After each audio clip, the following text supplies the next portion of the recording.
Harsha Upadhyaya is with us, President and Chief Investment Officer at Kotak Mahindra Asset Management Company. Harsha, good to have you with us here. You guys have been advocating caution for some time now. And I guess yesterday would have been one of those days where you could have picked up the phone and said, well, we told you so. But the question now is, and you and your team would be scanning for opportunities because you guys are sitting on cash as well. With this 13-14% fall in the small cap index, have stocks that you want to buy fallen? 25, because there's this list of stocks going around where stocks have fallen, 25, 30, 35%. The question though is, are those the names that you want to buy? I mean, quality names, or you think these were frothier names which went up, which are giving back gains, but and not really the list of names or the kind of names that you'd want to be in. Just give us a sense, Harsha. Good morning, Prashant. Clearly, we are still not deploying all the money that we have at our disposal. Not that we create active cash in our portfolios. However, we do have some limited cash in our small cap strategy, for example. But at this point of time, probably wherever we are seeing excesses is the pocket that is correcting more than the overall market. So to that extent, some of the names that we like on a fundamental basis are yet to reach those levels where we could probably deploy all of this cash. Anyways, we never do that at one go. We generally take a little bit of time in terms of analyzing the markets and valuations and conditions, everything. So over the next few days, we'll keep watching and we'll take a call on that. But as of now, we don't think that it's corrected enough for us to really go ahead and deploy. You, Harsha, net buyers yesterday? Unfair question. X blocks, etc. Was Kotak Mutual Fund a net buyer yesterday? I don't remember the exact numbers, but every day we'll be buying something, we'll be selling something, but I don't think we bought only because of the correction that we have seen yesterday. That would be my answer. Okay, by the way, guys, look at the green on the screen, right? The mid-cap index is flying now. It's up almost 0.7%. It's up 330 odd points.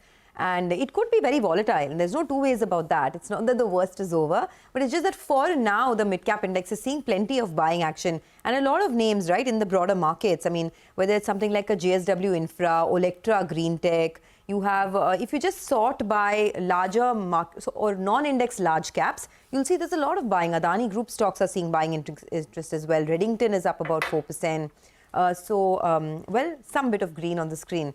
Harsha, hi, good morning. Retail sentiment has been hit very hard, right, in the last couple of days. I mean, portfolios have been smashed out of shape.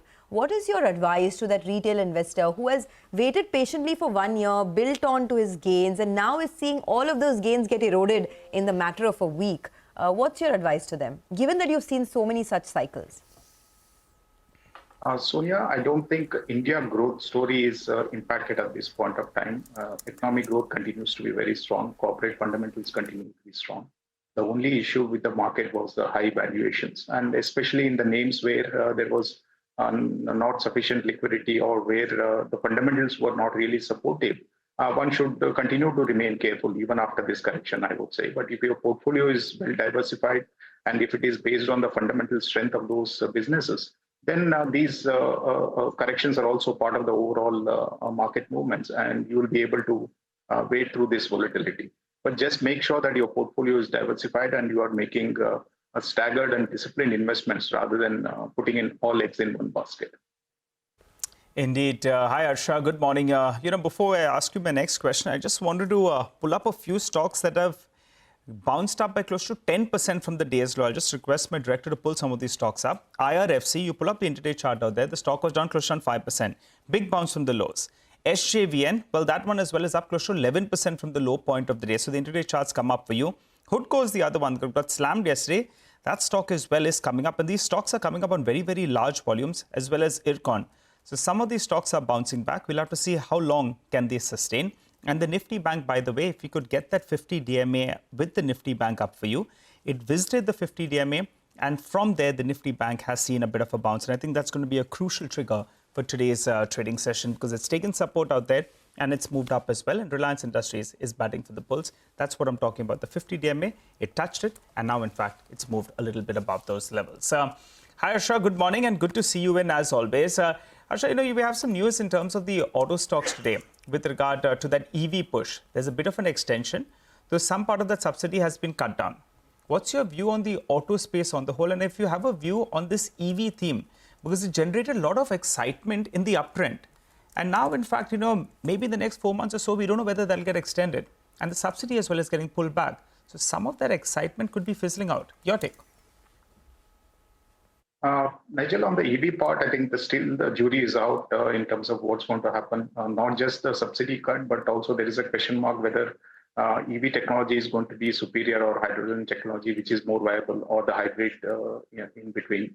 So to that extent, I think only over the next few years, we'll have a clear answer in terms of how this space is going to shape up. But clearly, I think IC engines are going to make way for something, newer technology, that's for sure. But it's going to be a gradual change over the next few years. As far as auto companies are concerned, especially two-wheelers and the passenger vehicle manufacturers have been seeing reasonably strong demand, and that has continued into 2024 as well. So within autos, these are the two subsegments where we have been positive on. Tractors have been weak, and even commercial vehicles of late have turned weak.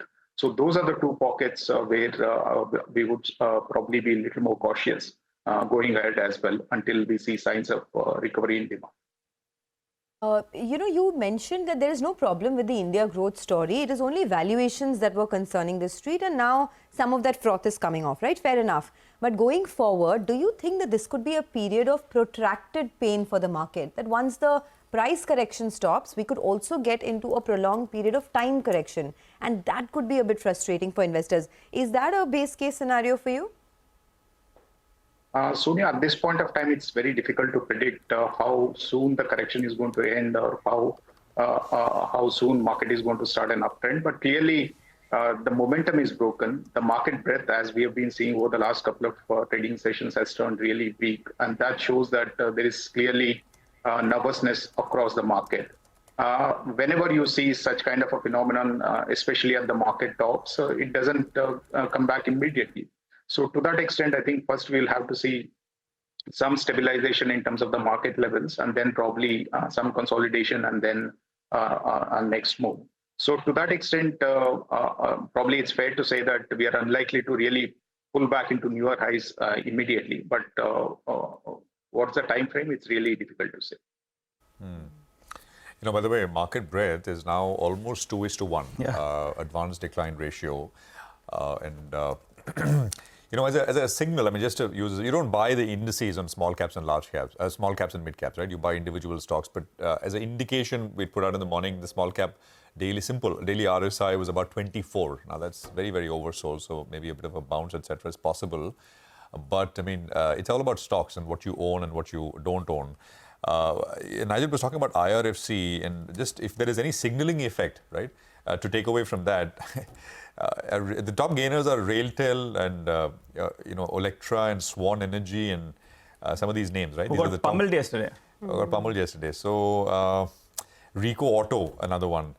Now we'll see, but this is still very, very early days in terms of what the opening looks like, and I think we'll see more changes. This is the first chapter of what will play out today.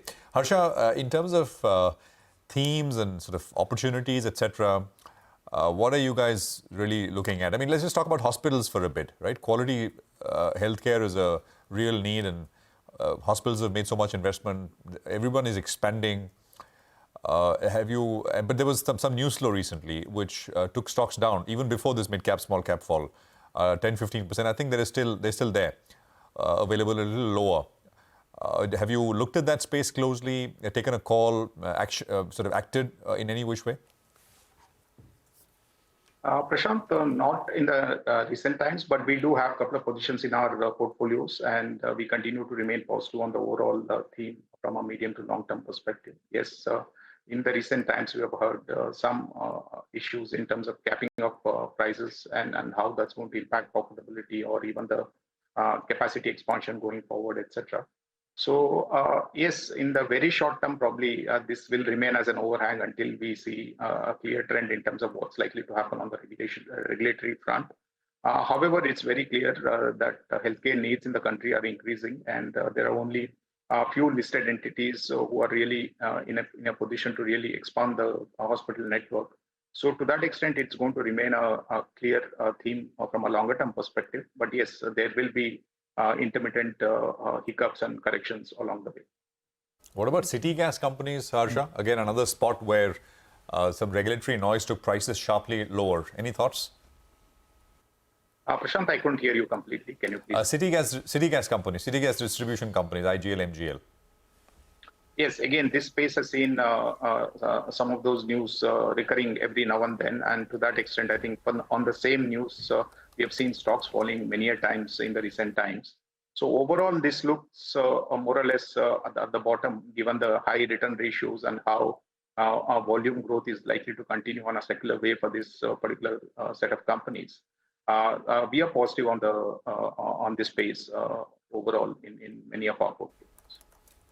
Okay. Well, for now, the market is, the mid-cap index is rising, but it's also getting very volatile. In the last 10-15 minutes, it has been all over the place. In the broader markets, you'd also want to look at some of these real estate stocks because, the rally has been pretty fast and swift, and now there is a sell-off that's coming through as well. So Prestige Estates, you have a couple of others. Phoenix Mills in that, ancillary space is also down. Some of the hotel stocks, Chalet Hotels is down about 3%. Brigade Enterprises down 2.5%. DB Realty is down about 2%. So in the list of volume-led losers, I'm noticing a lot of real estate companies. Harsha, what do you do here in real estate? Because, the going has been good, the demand has picked up, but stocks have also rallied a lot. At some point, do you look to buy the dip or do you stay away entirely? Sonia, clearly this is again one of the themes which will probably be very strong over the next few years. We have not seen any excesses in terms of inventory coming into the market. In fact, it's been the other way around where demand continues to be very, very strong, hardly any inventory left in the system. And most of the established players have cleaned up their books and have also started to grow in a reasonable manner. So overall looks an interesting space, but again, like many other spaces, this has also moved up quite substantially over the last few quarters. So to that extent, we would probably wait for the valuations to correct a little more. All right, Harsha, final question before we let you go then. Cement. There was this big theme that we're getting to in an election. There's going to be a push for construction. Real estate as a segment was doing quite well. But suddenly, there's been some fizzling off of that optimism. Volumes are fairly okay. I've done quite a few checks out there. The problem is on pricing. And they're not able to push through those price increases. And with some input costs cooling off, they're not being given that reason as well. How do you view the cement stocks from here on? On cement, we continue to remain positive. While there has not been price hikes, as you mentioned, the raw material prices or the input costs have gone down. So to that extent, profitability is likely to look better even with flattish prices, I would say. And demand continues to be very strong. And the projections for near-term demand are also very, very strong. So we continue to like this theme, even at this level. Okay, all right. Harsha, we'll leave it there. Good speaking with you and appreciate you joining in with that perspective. Thanks indeed. That's Harsha Upadhyaya with perspective on markets.